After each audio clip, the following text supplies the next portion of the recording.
এখন সুন্দৰ নাও আৰু সেই নাওত উঠি এতিয়া মাছৰ সন্ধানত আছে। অসম লাইভ 24ত আপোনালোকে একমাত্ৰ দেখিবলৈ পাব এনেধৰণৰ গাঁৱৰ এটা পৰিৱেশলৈ আমি লৈ যাবলৈ চেষ্টা কৰিছোঁ।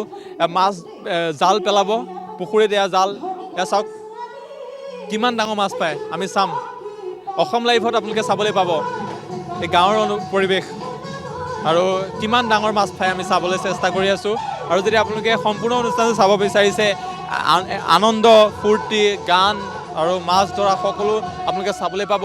অসম লাইভৰ সেই বিশেষ অনুষ্ঠান নিশা 8 বজাৰ পৰা যিহেতু সম্প্ৰচাৰ হ'ব, সেই সম্প্ৰচাৰত আপোনালোকে এই বিশেষ অনুষ্ঠানটো উপভোগ কৰিব পাৰিব। আৰু আমি দেখুৱাইছোঁ মাছ ধৰিবৰ বাবে সাজু হৈ আছে।